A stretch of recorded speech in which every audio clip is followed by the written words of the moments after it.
know what people were doing to me that made my nose itch. And there was voodoo dolls or things. So my nose, now that I'm talking about it, my nose itches. But no, my nose feels fine right now. But if it does begin to itch, if you do see me doing this a lot, it's this room. We'll blame it on this room. Okay? Yes. It's so nice having all of you here. REST is a big topic. There are lots of people talking about REST. I just had an opportunity to sit in my colleague Josh Long's talk over in SD Hall. He was talking about REST in Spring and how easy it is to do these kinds of things.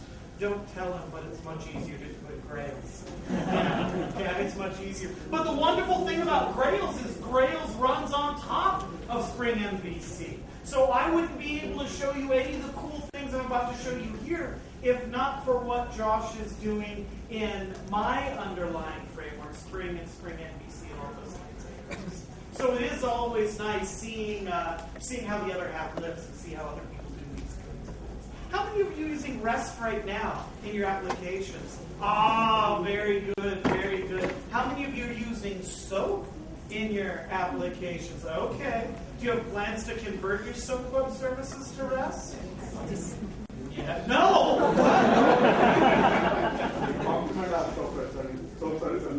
Okay, there we go. Well, we'll get an opportunity to talk about both, but our focus will obviously be on REST and resource-oriented architecture, ROAs. My name is Scott Davis. I run a consultancy in the United States, thirstyhead.com, and it's amazing how pervasive web services have become. I can't think of the last project I've worked on that doesn't have some form of RESTful web services associated with it.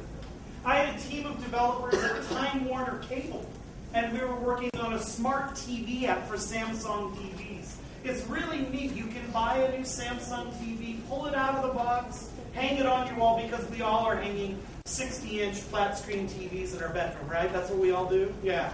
But the idea was you could pull that TV out of the box and begin running an application directly on it, not having to hook your TV into your cable TV system or your set-top box.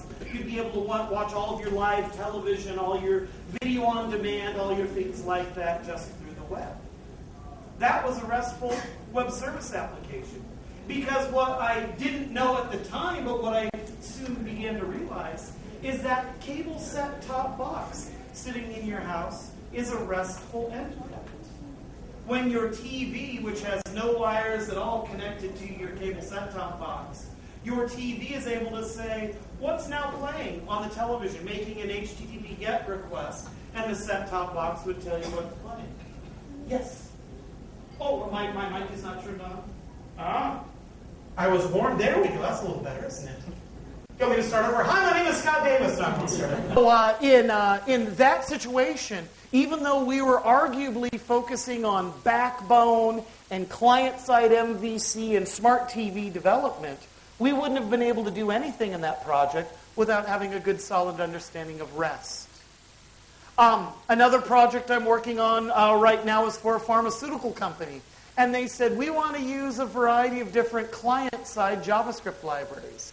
We want to use AngularJS, or we want to use EXTJS, or we want to use Backbone, or we want to use Knockout or Ember.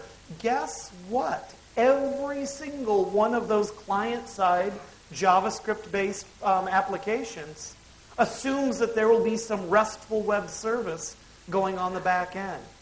So it's incredible how pervasive this architecture, this technology pattern has become. So what we're going to do in this talk today is we're going to spend the first portion of the talk just setting the stage, making sure we're all using the same terms, making sure we have a good architectural perspective. When I talk about REST, I want to make sure that you and I have exactly the same idea of what we're talking about. But then we will get in and show you how to implement RESTful web services in Grails. This is more of a producer talk rather than a consumer talk. We won't talk about how to consume those RESTful web services. I'll use a command line utility called curl, C-U-R-L, just to exercise the API, just to make sure that we know that the server side is working. But when you set up Grails, you are now ready to have Backbone or Angular or Ember or JS MVC or any of these other libraries, D3, consume these web services. Does that sound like a good agenda? Shall we begin? Yeah? Excellent. So web services, web services, web services. Boy, we've been using that phrase a lot, haven't we, for a lot of years. So I mentioned this book yesterday, Small Pieces Loosely Joined, because it's a wonderful metaphor. David Weinberger was using it to describe the web, and this was back in the late 90s, trying to explain the web to people. And he starts out by saying, okay, now let me get this straight. I can have a web page that has my content and a photo from another web server. Yes. And CSS from a third server. Yes. And JavaScript from a fourth server. Yes. And music from a fifth server. Yes. And it's legal? Yes, it's legal. Of course it is. That's what the web is all about, is small pieces loosely joined. Pulling these resources from various places over the web and bringing them together. When people are talking about building mashups, that's exactly what they're talking about. Because we're not going to go out and write our own credit card processing API. We're going to use PayPal. And we're not going to write our own mapping API. We're going to use Google Maps. And we're not going to write our own video service. We're going to use YouTube. And of course, these are just 3 examples, because if you weren't going to use PayPal, you might use Stripe. If you aren't going to use Google Maps, you might use Bing Maps. If you aren't going to use YouTube, you might use Vimeo or anything else like that. But the idea here is, as developers, we are more aggregators now. We're about finding which API, which library, which set of services we can use to mash up this data and produce our own value-adding bit of software. So this is what David Weinberger was talking about when he was talking about small pieces loosely joined. Arguably, all of those were a form of web services, right? Google Maps, PayPal, YouTube, all those kinds of things. But there is one thing that continues to haunt us, is when we say web services. What is the first thing that leaps to mind? Absolutely. SOAP. And so many people think that the only way of doing web services is SOAP. What I like telling people is SOAP is the Kleenex of web services. Right? What I mean by that is Kleenex, of course, is a brand name, but we use it in a very generic sense. We also talk about, oh, would you go off and Xerox that for me, not photocopy that for me? Will you brand name that for me? And so many people think that web services means SOAP, when in fact SOAP is just one implementation. It was the most popular implementation for a while, but it's really dropped in popularity. This was a solution back in the mid-90s that was very popular. There were implementations that came before that. Had any of you done any XML RPC? Yeah, absolutely. So there were many implementations that came before SOAP, and there's certainly many implementations that have come after SOAP. But SOAP came at that right time where everyone associated that with web services. Now, Dave Weiner is the guy who invented SOAP. Now, SOAP was obviously created by a committee. You can tell by how it was implemented, right? Yeah, but no, SOAP, there are a lot of people there. IBM was there, Microsoft was there, but Dave Weiner was there as well. And if you see, Dave Weiner was also there for XML RPC. He was also there for RSS. He's someone that gets this idea of web services, about sending data over the wire. And so in this interview on IT Conversations, about 40 minutes in, the interviewer tries to tease him a little bit. He says, "You're the inventor of SOAP. Why are you spending all of your time walking around bad-mouthing SOAP, saying bad things about SOAP behind its back?" And Dave Weiner says, hold on. Don't get me wrong. I love SOAP. He says SOAP was supposed to be the lawyer of the family, right? The son that we're all proud of, the son that we're able to, could be a daughter as well, the daughter we're all proud of, the daughter that brings us all together here. But he says, you know what? At this point, you have to say SOAP is a failure. Now, those are strong words, aren't they? He goes on to say, how long are we supposed to wait for the magic of SOAP to happen? Wow. What does he mean by that? Well, he says that the original intent, this is Dave, he says the original intent of SOAP was to create a level playing field.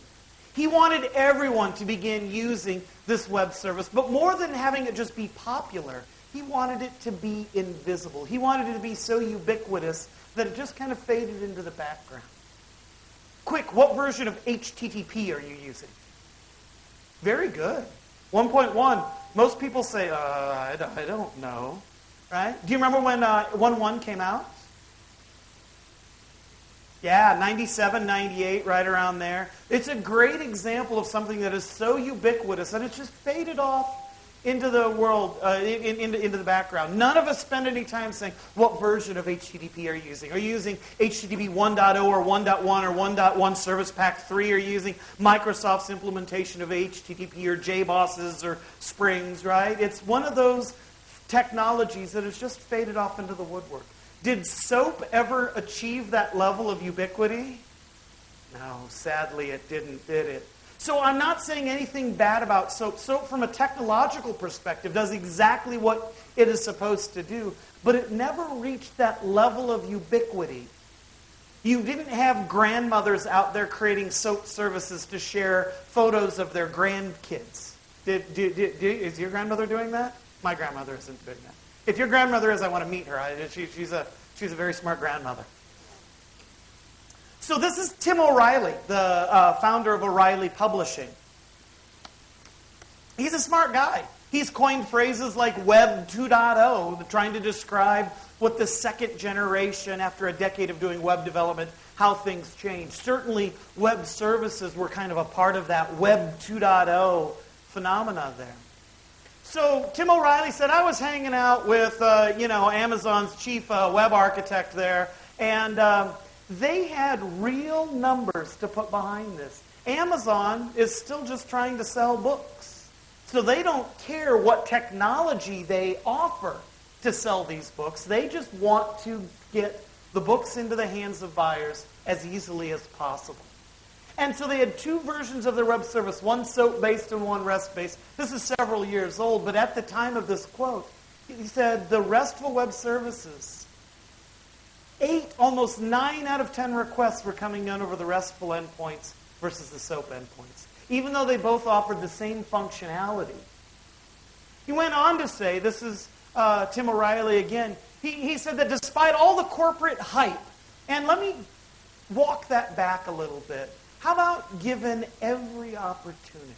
We all know what SOAP stands for, right? What does SOAP stand for? Simple Object Access Protocol. There's a joke in there, isn't there? Yeah? Honestly, you're all correct. SOAP originally in SOAP 1.0, it stood for Simple Object Access Protocol. In 1.1, they officially deprecated it. They said SOAP doesn't stand for anything. It's just 4 great letters that sound great together. Do you know why? Because there ain't nothing simple about SOAP, right? I mean, they were tired of being the butt of their own joke. Yes. So, given every opportunity, there's pretty compelling evidence that developers, the general public, enjoys these RESTful endpoints. And it's because they have a significantly lower barrier to entry. And we're going to talk more about this. But in fact, RESTful web services are a better fit for the web than SOAP. When SOAP first came out, it was not bound to HTTP. Did you know that you can run SOAP services over a number of different protocols? Does anyone run SOAP over another protocol other than HTTP? JMS, yeah. Why would you do that? That's a very good example. That's a very popular second choice. Why would you run SOAP over JMS? Okay, you said, well, I can, so why wouldn't I, right? Yeah, what are your thoughts? Yes, it's asynchronous, absolutely. HTTP is synchronous.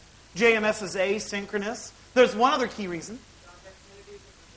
Yeah, transactionality and more guaranteed delivery, right? HTTP is a stateless protocol, and there's no sense of guaranteed delivery at all. JMS, when you push it into a queue, if you try to pop it off and it's not answered in a while, it'll end up back on the queue. It's a way to guarantee. So it is.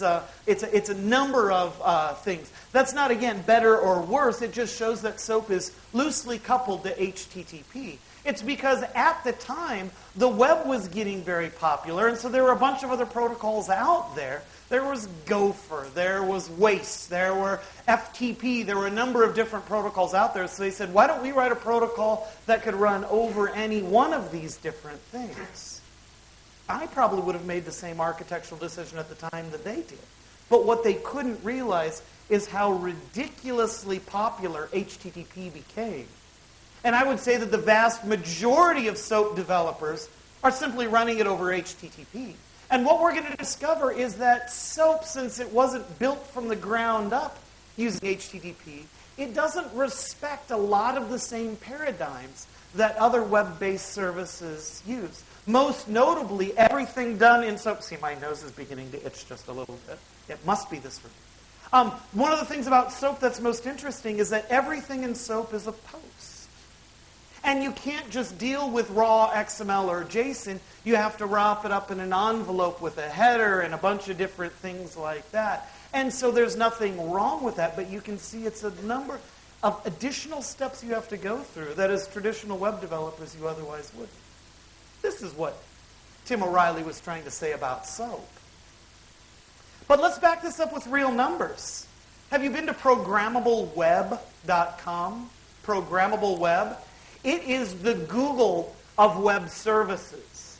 If you are ever looking for a web service, Programmable Web allows you to go in and search for those things. You can see they've got a listing now of over 11,000 different APIs. So if you're interested in an API that allows you to send SMS, it'll send you to Twilio or a number of other places. If you're looking for mapping APIs, if you're looking for credit card transactions, things like that. Programmable Web is the Google of RESTful web services, or web services in general. But what I'm about to show you here is based on their numbers, based on their sample size of over 11,000 web services out on the web. They said that nearly 3/4 of the examples they found out there were REST-based.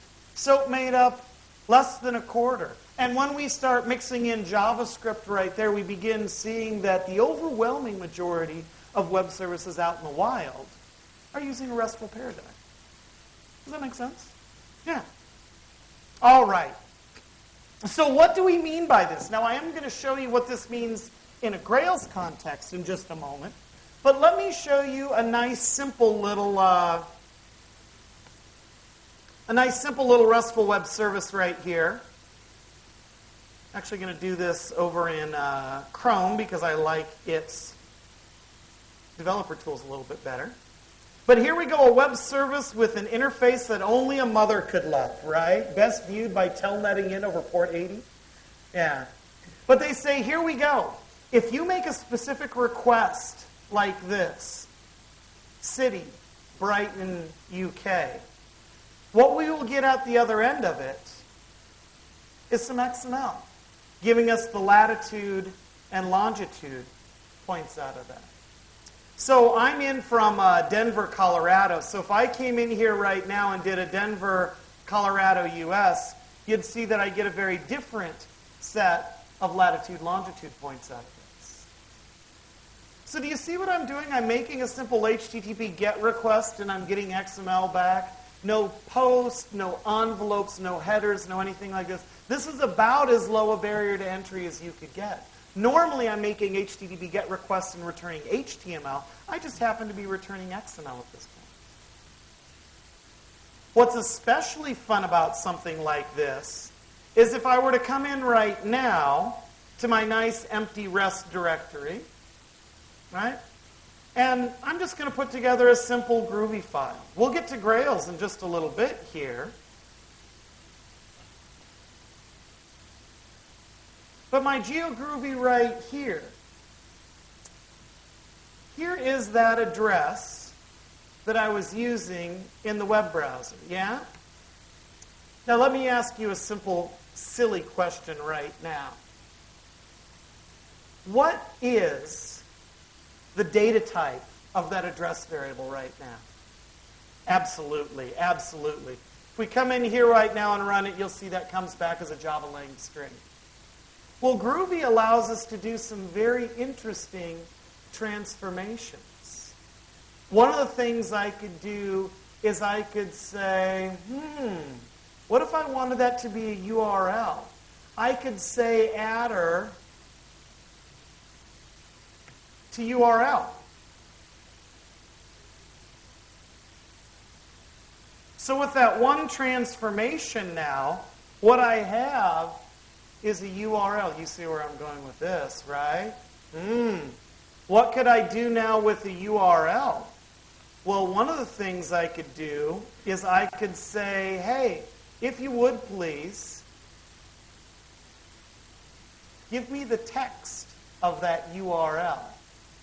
And what's interesting about this is all of a sudden now, I have made an HTTP request. I went from a string to a URL to actually the body of that request. Now, I was doing all this just to give you a buildup of what we were trying to do here. Let me comment that out for a moment. Let me start with that address. And let me do this. If my lead element, my root element is RDF, let me say def RDF equals new groovy util XML slurper. And I will parse that address. So what this one line is going to do now is it's going to take that string, convert it to a URL, make the HTTP GET request, parse it, but then more importantly, parse it and give me the actual element. So now, rather than printing out RDF, I can print out RDF.point.lat and get the latitude out of that. Point.lat. I can do the same thing to get the longitude out of that. So I have now turned around and taken a string, converted it to a URL, made an HTTP GET request, gotten the response, which happened to be XML, parsed that response into a DOM that I can now traverse and print out the results. What do you think of that? Yeah? That is how easy web services are supposed to be. The idea that this needs to be a very complex, very scary thing. This is the kind of thing that we have data out there, and we just want to be able to turn around and consume it in any format that it happens to be in. So, SOAP, what we're going to find is actually a specification. REST is a set of architectural principles. And there's a difference. We can talk about SOAP 1.1 because it's a specification. We can't talk about REST 1.1. REST is kind of like MVC, Model View Controller. It's almost a set of design patterns, not an implementation. So REST is short for Representational State Transfer. This is the gentleman who created it. He was Dr. Royal Fielding. He coined that phrase REST in his doctoral dissertation. He's the guy who invented the web. Now, again, not the only person, but he was there. He was one of the primary authors on RFCs of the URI spec. So understanding how to build URLs and URIs. He sat in on the HTTP committee. So in his doctoral dissertation, when he says, I know of this massively distributed, massively fault-tolerant network of computer nodes out there. It's this little thing called the internet. You might have heard of it? Yeah. I give that a little bit of credence. Now, what I also love is that he's got a good sense of humor. Systems that follow REST's architectural patterns are called RESTful. We know that. But REST's most zealous advocates call themselves Rastafarians. Yeah, like Bob Marley. Yeah, Rastafarians there. So, what we're looking at now is I want to try to compare apples to apples and oranges to oranges. I want to not talk about SOAP as an implementation and REST as a set of architectural principles. I want to talk about SOAs, service-oriented architectures. and contrast them with ROA's resource-oriented architectures. So an SOA tends to be very RPC, remote procedure calls, right? Or it tends to be very verb-oriented. It's a way of exposing your methods out on the web. And that's all fine and good again. It's not that it's better or worse. But resource-oriented architecture tends to be more noun-oriented, or do I even dare say it, object-oriented. And so if you're using an object-oriented programming language, you might find that REST feels a little bit more natural to you. So here's what we mean by that. This is an artificially created SOAP service out there that exposes methods like add user, update user, get user, remove user, things like that. Now what's funny about this is, where is the object in all that? You can tell that there wants to be a user there, but it's the ghost in the machine. These are remote procedure calls that you can make, but not object-oriented. And when people talk about SOAP being a standard, what you have to realize is the standard is exposing your methods, not the methods themselves. Because this SOAP service could be add user, and the next one could be create user, and the next one could be new user, and the next one could be insert user, and the next one could be push user, right? And so what's standardized about SOAP is the way we communicate the available methods and attributes, but it's not the service itself. So REST takes a slightly different approach to this. What they do is they expose out a URL, a uniform resource locator, or a URI, uniform resource identifier. Yeah, it's almost the primary key, if you will, to use a database metaphor for this. So when we have a URI like this, example.org/location/US/New York/New York City, it really doesn't matter for the purpose of this argument what that would be returning. Let's say that it's returning Starbucks locations. I like my coffee. It's getting late in the afternoon. These are the danger zones, right? So coffee is on our mind right here. So let's say we make our HTTP GET request and we get a list of Starbucks back. Quick, I told you I'm from Denver. How would I make a call to get all the Starbucks locations in Denver, Colorado? /co/Denver, right? Oh, so you've used this API before? You're experts in it? No? You mean this is the first time you've ever seen this API and you immediately knew how to use it? Imagine that. Did you have to download a WSDL to understand it? No, this is just the way the web works. Let me ask you a couple of other questions. What do you think would happen if I backed off New York City and I just made a request to /US/NY? What would you expect to get then? All the Starbucks in New York. What if you backed off NY? All of them in the US and backed that off? All of them in the world, right? So we also have this notion of being able to get a collection of objects or an individual object as well. And that's all just using the simple HTTP GET protocol. Now let me ask you another question. Let's say I went in and I made a request to /CO/Denver, Colorado, Denver, my city, and there were no Starbucks in Denver. What would you expect to get back from your HTTP GET request? 404, Starbucks not found, right? Yeah, so you knew how that worked as well. When we're making this and we get resources back, we get a 200 back. If it's not found, we get a 404 back. This is what I mean by this being of the web, by the web, and for the web. Let's say I saw that as a business opportunity. I want to open up my first Starbucks. You know what I'm going to do? I am going to create an XML document or a JSON document, or it doesn't really matter. REST doesn't dictate the payload, just the architectural patterns for getting there. But let's say I want to create a JSON document. I would do an HTTP post to that same URI. GET is retrieving those documents. Post is doing the equivalent of a database update. Let's say I opened up my first one. It was so successful that I had the money to open up 2 more. I would do an HTTP GET to pull that down, add my 2 stores to it, and then I would do an HTTP PUT to do my update. Post and put are easy to get confused, but post is typically used for inserts and put is used for updates. And I can tell by the U in put and the U in update, PU and UP, that's kind of a pair of very little brain. That's how I remember those things together. But yeah, do an HTTP put to update that resource. And then let's say a terrible scandal happens. People find out I wasn't serving coffee. It was just muddy water. It's hard to tell sometimes. A good coffee. So I lose my business license. I lose all my Starbucks. What am I going to do?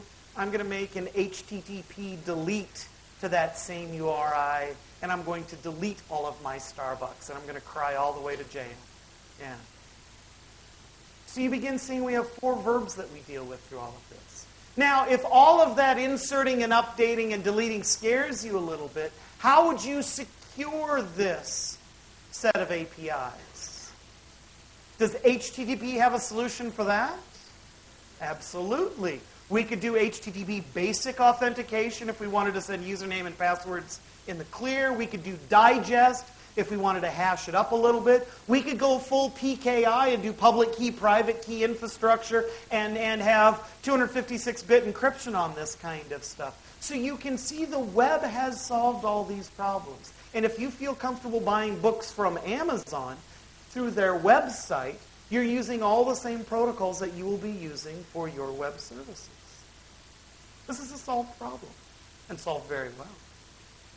That is why we say REST is object-oriented. So if SOAP is an SOA implementation, what's a good ROA implementation out there? Well, Atom is one of them. Atom is every bit the standard that SOAP is, but it takes a very RESTful approach to things. This is right from the Atom protocol RFC. It says get is used to retrieve a representation. Post is used to create a new one. Update to update and delete to delete. So now we can begin saying that Atom is a RESTful implementation. We could say, do you prefer Atom over SOAP? Or you could say, do you prefer SOAs over ROAs? Yeah? So, I am itching to get into a little bit of Grails. So let's turn our focus now on beginning to implement our own ROA, and we will do that with Grails. Are you ready to get started? Yeah, this is where it's fun. We'll get to write some code. So Grails has always had nice support for XML and JSON. You saw out of my pure Groovy how well that works. But in the most recent minor version of Grails, we're running Grails 2.3.7 right now. But in the 2.3 series, they really stepped up their game and they made dealing with RESTful web services almost trivial. And let me show you what I mean by that. If I come out here right now, whoops, I was in the right spot. If I come out here right now and say, Grails, I'd like to create a trip application. So we'll come in here right now. We'll let Grails scaffold out my app. There we go. So now I have a trip application. And I can say, Grails, I'm interested in keeping track of my airline. So I will say, Grails, I'd like to create a domain class named airline.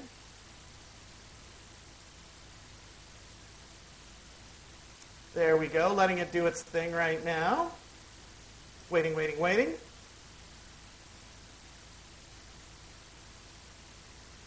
Come on, you can do it. There we go. I just looked away. That's all I had to do was look away, and it did its right thing for me. So I'll come into my Grails app right now. Here is my domain class airline. And let's say that I want my airline to have a name and an IATA code.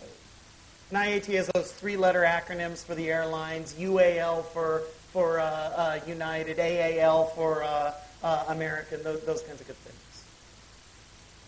Now, if I wanted to have a web interface for this, I could say, Grails, create a scaffold controller. What it's going to allow me to do is come in here and just have a one-liner controller. The static scaffold equals true. That one line in that controller is going to give me full CRUD from an HTML perspective. It's going to create a database for me behind the scenes that has a column with those two columns in it, name and IATA. It's going to create a series of web forms for me, so I'll be able to come in just a moment.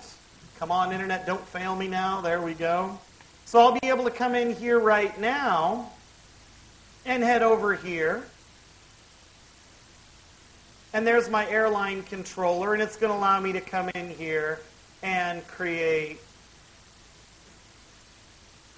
United. Oh, and I missed a D on the end of it, so let me be able to come in here and edit it and come back here and save it. That's not a bad ROI, is it, for Grails create domain class and Grails create controller. But let me do this for a moment. Let me come back in here, and I am going to delete this controller. Gone. Now it's really gone. And rather than even creating that controller, I'm going to come in here right now, and I am going to say I would like this to be a resource. Remember, we're in a resource-oriented architecture right now. So I'd like this to be a resource that maps out to the URI books. So let me come in here right now and let me say URI equals / books. I want to remind you that I've deleted that controller completely here. So now all I have is a domain class with a single annotation on it. Let's see what Grails does with that. I'm going to do a Grails clean to make sure I don't have any legacy bytecode hanging out. There we go. And I'll do a Grails run app right now.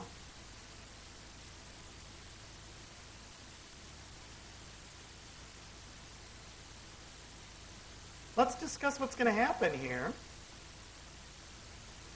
Uh-oh. Beg pardon. Oh, yeah. What did you know I forgot to do here? Import the Grails REST package. There we go. So let me do that.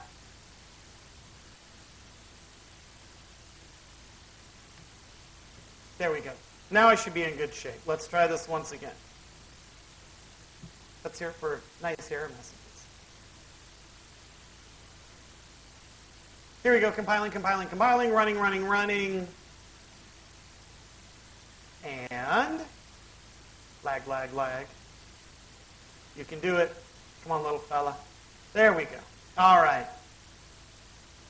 So now all of a sudden, look what I have. I have an empty list coming back from that airline. And let me take this one step further here. Let me go ahead and shut this down and let me bootstrap. If I go under conf bootstrap, I can come in here real quickly and I can say, all right, def A equals new airline United.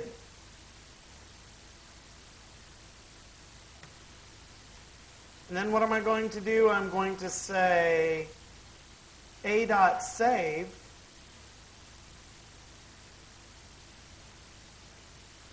This is just a little something to make sure that as I'm trying to bootstrap this out, I want my app to fail fast. If it doesn't happen to create that airline for whatever reason, I want you to fail fast. So we can come in here and we can say American is actually AAL, and we can say that Delta. Next time I boot, I should have 3 airlines waiting for me. Grails run app.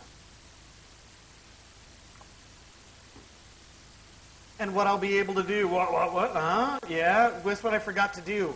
Again, import my package. When will I ever learn? I don't know. Okay.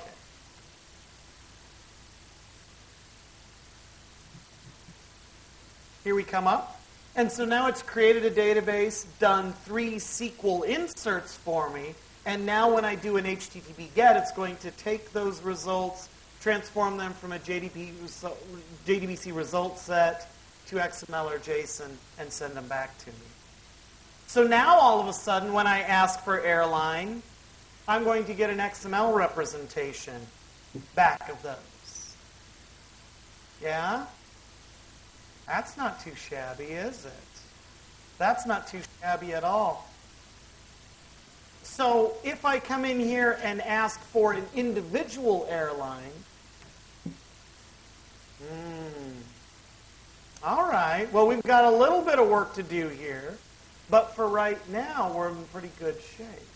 So let's continue with this journey and see what we can do to expand on this. But we can see right now that just by adding that one annotation right there, I didn't even have to have a controller in place. I could just pass those out. Yes?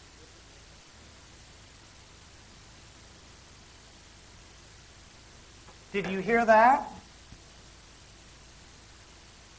Pair programming at its finest. Who would go looking for airlines at /book? Let's try this. Very good catch. Thank you very much. See, that's pair programming at its finest right there.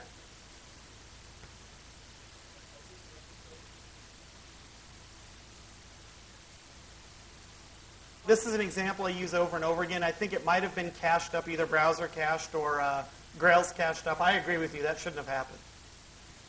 So it never happened. You didn't see a thing. You didn't see a thing. Okay? Let's try this again. Let's come up here and give myself the correct URI. Expose that out at airlines. So there we go. There are my airlines. And now I should be able to, drum roll please, ask for airlines too. There we go. That's what I was expecting to get. Get that individual airline. Remember, this is me asking for all the Starbucks in Denver, asking for that node, and then this is me asking for all of the Starbucks across the country. So there we go. Once I got my URI right, this example started working again. I was pretty sure it was my mistake and not theirs. So this is just the first step. So if you do want to begin setting up resources, all you have to do is define your class and give it a URI, and Grails will do everything else for you. Now, I wouldn't want to stop there, but it's a great place to start. And so now the first thing I do is, if we're trying to sit down and work through an Angular problem, I'm like, okay, well, let me just knock out those RESTful web services on the back end. Let's not even worry about that stuff right now. Let's focus on Angular. And so the way we're able to do that is just define our classes and give it a URI and say that's good enough for now. Yeah? All right. So here in the Grails documentation, they're saying we can ask for /book/1 and get an individual book. Here's something else that's interesting. If we put a pseudo URL on the end of, a pseudo extension on the end of it, we can begin tweaking the data type. So if I wanted to get 1, that's great. It's coming back as XML by default. But if I ask for 1.json, I get it back as JSON as well. Now, those are the only 2 file formats that are supported. But if you needed to support Atom or you needed to support RSS or things like that, there's a very easy way I'll show you that you can map those pseudo extensions to content types, to MIME types, and begin supporting those kinds of things. So we'll be able to ride this horse just a little bit farther, but eventually we'll have to do something a little bit more sophisticated. But a lot of times what I'll do is, rather than defaulting to XML, I'll just default to JSON. So this formats attribute that we put in there is the order of preference that we would get out of those things. As you can see, without that, XML is the preferred format. But if we kind of tweak our annotation and say, if you would please, I'd like to use the formats JSON first and then XML. That is, once again, going to change the way my application behaves. So now, waiting for it to come back. You can do it. Let's see if it came back. Now, when I ask for airlines, I'll get, no, I didn't think it did. All right, Grails. You'll be fine. Just have to reboot it once again, and then we'll come back and we'll see that the order has changed. And so now when I make a request, I'll get JSON back by default. All right. Come on, Grails. Isn't that funny? This is like a quad-core processor with 16 gig of RAM, and it's still not fast enough. When will we ever be happy? When will we ever be satisfied? I don't know. All right, so there we go. So we can see that now the default coming back is JSON, because that's what I asked for. And if I wanted to get my airlines back as XML, then I could turn around and use that extension. All right. What next? What next? Okay, so we've been trying it. We've been going through and doing these kinds of things right now. We went into our Bootstrap and we began creating a couple of these kinds of things, and away we go. So then, yeah, I'd say that's fairly easy. Now, what does that begin looking like from the client-side perspective? We're going to use a command line utility called curl. How many of you used curl back there? Oh, very good. It's almost a requirement, isn't it, when you're dealing with web services? What it allows you to do is make RESTful requests from the command line. It allows you to basically extract yourself from the browser and really get at this stuff from the command line. And if you were in my keynote a couple days ago, I said if you can't type it, you can't script it away. And so what I love about curl is being able to then create a series of utility scripts. One of the things that we did at Time Warner Cable is we would say, okay, this cable set-top box over here, we'll curl into it and purl those JSON requests out, and then we'll use those JSON requests in our unit tests. So we wanted a quick and easy way to extract all the data out, and we did it by hand once, and once we were sure it was in place, we were able to script it up and begin using it. So this is what it would end up looking like if we wanted to do the various verbs. We could do curl -- request and give it one of these verbs. Notice the URI remains the same. It's just the verbs that change. So for instance, we've been doing gets all this time, but now what I can do are some pretty interesting things. Let me come over here and let me say curl request get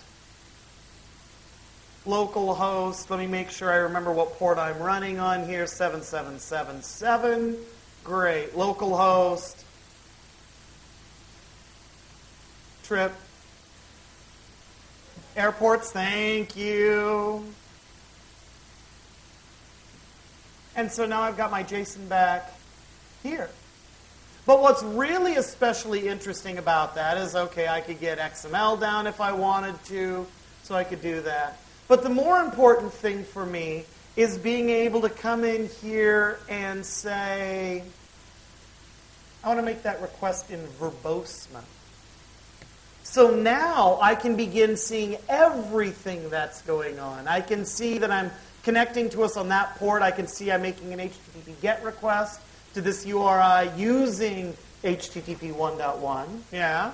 I can see that my user agent comes up, my accept header that I'm sending up comes in, and then I get to see the server response in HTTP 200. Here is the MIME type as it comes back down, and there's the content. So being able to use curl with the verbose flag is important. So if I'm asking for airlines 99 and it doesn't exist, I can see the 404 not found come back out of that. So I can really make sure I've got a good, solid understanding of what's going on with my RESTful web services. Now, what's especially interesting as well is we've been using these pseudo extensions to deal with that. Technically, I could come in here and send up an accept header and get the same results. So this is what most people are using out in the wild because it's very convenient. This is technically a little bit more correct, sending up HTTP headers with it. Grails supports both of these kinds of things interchangeably. So it's nice that we can test this. Are these feeling like unit tests to you? Do they feel like if we had more time, we'd be writing unit tests to exercise this? If I make it with a .json, can I assert the MIME type that comes back? If I make it with an accept header, can I assert that the same MIME type comes back? So being able to script this stuff out also means that it's reproducible and unit testable as well. Now these MIME types are mapped in the config.groovy file. So this is the pseudo extension that I keep talking about, and this is how it gets mapped back to these things. So you'll see that Atom is already mapped to the appropriate MIME type. But what do we get if we try to request that as an Atom request? Unsupported media type. That's different than a 404, isn't it? That's saying I don't know how to satisfy that particular media type. So being able to see these verbose commands really drives you and knows what you have to do next. It would be up to you to turn around and implement the Atom MIME type. Yes?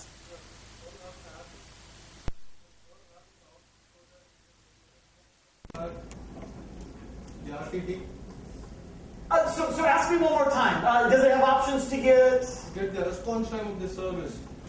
Oh, the response time. No, that's a very interesting question. But what you could probably do is wrap that in some local Unix utilities and get it back that way. I think -t does it. What does -t do? Okay. Let's find out. This is good. I just learned something here. I'm not sure if I learned something. We'll have to see if you were lying to me or not. Huh? Yeah. So, here we go. Oh, I think it does this. I'm not sure. Huh?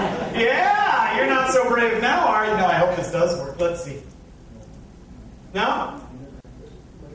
I believe you that it does work. That's not probably the right answer. You have to take from the Atom. I'm sorry? Say it. Oh, so it is my fault, huh? All right, okay. So let's come back here right now. No? All right. There possibly is a flag in curl. How will I do that? How about that? Okay. So how about posts now? If I had some XML file looking like this, of course this would work with JSON as well, but if I had some XML file like this, notice what I could do. I could do a post and use my content type to send that up, and then send the data in this file up to that service. Notice what Grails would return at this point. It would give me a 201 created. Yeah? Very good. What if we wanted to update this? So when we turn around and change that, we would do a put with the appropriate headers. We would get a 200 back. Okay. And certainly if we wanted to delete, we would do a curl / request delete there. And if we were trying to delete all of the airports, all of them, it would come back and give me a 405. Now you can't do that. Right? But if you were passing up a specific airport, then it would come back and... Yeah, I get it. Okay, all right. I wasn't expecting a 204, but that's interesting. Okay, it's giving me a 204. And then if we tried to do it again, that's when we would get the 404 not found out of there. So Grails handles all of these kinds of things out of the box with just that simple @resource annotation. But it wouldn't be enough if we couldn't turn around and deeply, deeply customize it. And so in the few minutes we have left, that's what we'll talk about. So we've talked about already how you can go in through URI and your formats and do these kinds of things. But if you do want to customize, the first thing you'll do is you'll take that resource annotation off and you'll build out the controller by hand. That's what we'll demonstrate right now. Remember, with this resource annotation, you don't even need to mess around with a controller. But if you do want to customize the behavior, you will take this off and you will manage the controller yourself. So, one of the things we could do is we could end up doing versioning in the URLs. This is all done through Grails URL mapping. But more importantly now, we begin seeing that we have our own controllers here with a namespace. And so then this would map the controller with a namespace of v1. This would map a controller with the namespace of v2. All right, that's not too shabby. And here we can begin seeing how you could exercise that as well. But really, this is what we do whenever we have to do anything a little bit more than the obvious, just out-of-the-box stuff, is we remove the resource annotation, we add our own RESTful mappings that I just demonstrated there for you right there, and then we create an airport controller that extends RESTful controller. And then we could add our own custom behavior. So this is what our controller would end up looking like, extends RESTful controller. You can see that response formats that we were setting on the resources annotation has now migrated here to the controller. Now that we have a controller, this makes a little bit more sense. This is where it probably should belong in the first place. And then we can begin seeing all the different methods that these various verbs will correspond to. So if I'm making a get, it's going to correspond to this URI, which is going to correspond to the index method. If I'm doing a post, it's going to correspond to the save method. If I'm doing a put, it's going to go to update and delete, of course, to delete. So these are the standard Grails methods on the right-hand side and the standard HTTP verbs on the left. And this is how Grails maps these things together. Of course, that is even customizable as well.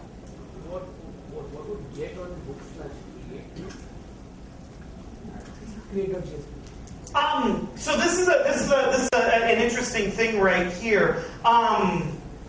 This is really doesn't correspond to REST so much as returning the HTML form. So this is if you're trying to do those kinds of things, this would refer to the HTML form. So that's a good catch. I didn't realize that was in the documentation right there. That is RESTful, but the rest of it. Good eyes.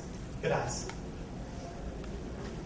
So in our controller now, in URL mappings, we said step 1 was to remove that annotation, get that out of our domain class. Step 2 is to go into the mappings. So this is what that normally would look like in that at resource annotation URI airports. This would then migrate to URL mappings where it belongs. So you could do any number of things in there. You could map it to a different URI. You can even expand that out and map different verbs to different methods. Is it like router and client-side MVC? So this would be server-side URIs. You'd have a different set of routes on Angular, but yeah.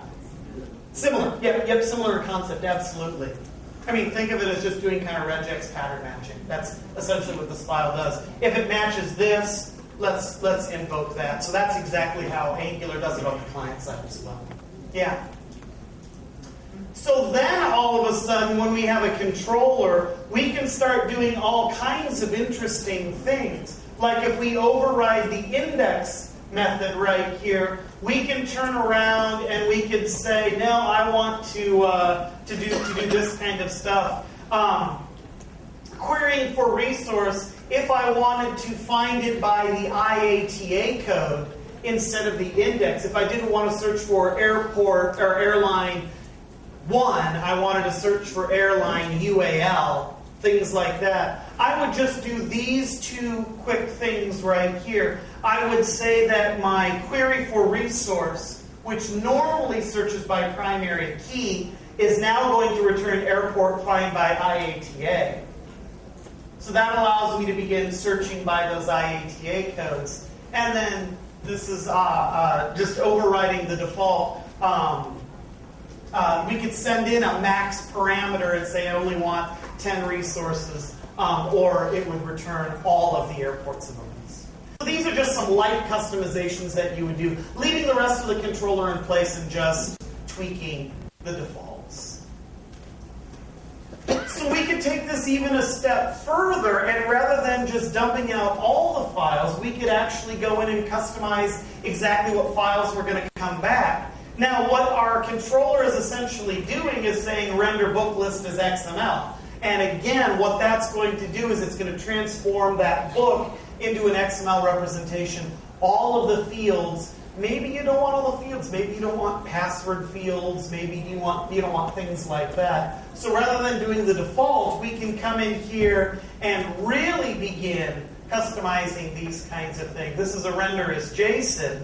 But if we really wanted to, we could come in here right now and say, no, I want this to be a books container, and for every book inside of there, I just want to return the title. I don't want to return all those other attributes. So every step along the way, we're able to start with something simple, but then take a deeper dive in and customize. The last thing I want to demonstrate to you is just how easy it is for you to begin loading these things up. This is a pattern we use quite a bit. We would use curl to extract the data. Thank you. We'd use curl to extract the data from the cable set-top box. And then we would use a Grails app to mock out that cable set-top box so we could write functional tests against it. And so these are the things we would do. We would turn around and extract that, and then we would add logic to the bootstrap to ingest it automatically every time. So what it ends up looking like, if you have some big, nasty, hairy XML file like this, the most important thing we want to get out of this is this location ID, which is that IATA field. We also have a name in here. So if we want to read this name in and this location ID, this is what the XML ends up looking like.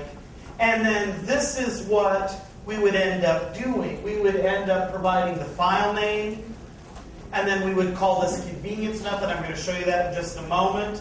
And then we would just print out that we had imported it.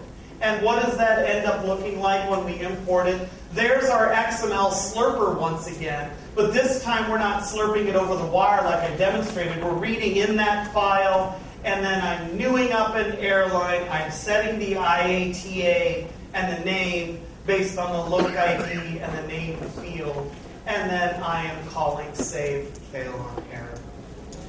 So you can begin seeing now that if you understand how to get the data, and you have something like curl that allows you to script it up and do those things, now we've come full circle, and you can pull the data from wherever you need it, and then load it on demand inside of Grails, and then you've decoupled yourself from that resource, and you can write unit tests and functional tests against Grails instead of the actual resources. So, I'm sorry, yeah?